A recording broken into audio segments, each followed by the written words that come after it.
Hello, YouTube. It's me, Birdie. I went to the hands off protests yesterday. My cute little small town on the seaside had a good turnout. A good turnout on the side of the highway, waving our signs. I was probably the youngest one there, at least while I was there. I showed up a little bit later in the afternoon because I had a few things going on that day, but earlier in the day, I did see there was probably 100 people there. Love that. The bigger protest was up the highway, though, near a military base. And folks who were returning from that told us that there was probably estimates about 1,500 people. Again, my neck of the woods, my part of small town USA, that is a good turnout. Good turnout. Lots of good support, too, which was fantastic. Couple of Trump supporters who couldn't do much except mean mug us and flip us off, but hey, hey, that's all I got. However, I think we do need to address the elephant in the room. There's going to be some discourse, and there already has been some discourse, about why there was a very noticeable lack of police presence and violence at this round of protests. I'm old enough to remember how things have gone in the past. And I am no expert by any means on how protests have gone before, or I don't consider myself an organizer. So take what I am about to say with a grain of salt. But my observation is that a lot of white privilege got leveraged yesterday. Now, that's not a bad thing. Okay?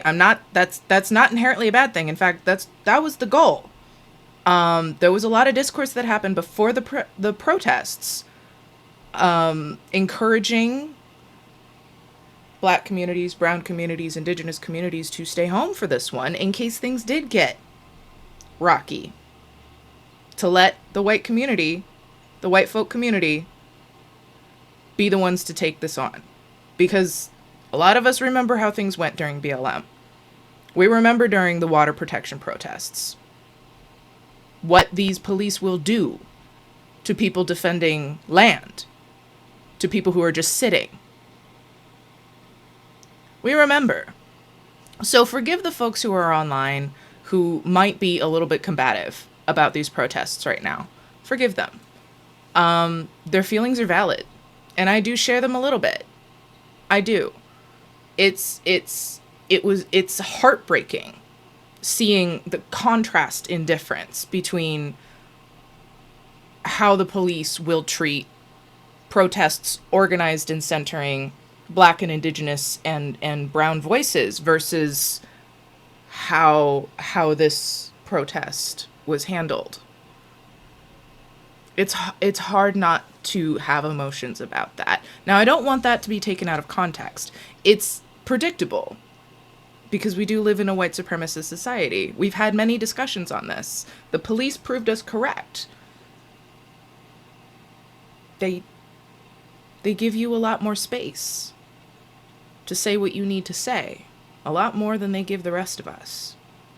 So use it. And thank you for those who did yesterday. I have it on good authority, there will be more protests.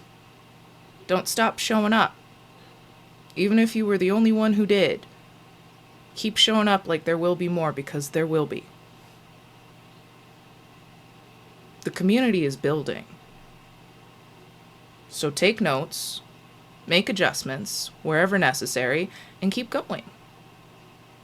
So, that's all I really have to say. Good job with the protests. Let's do it again.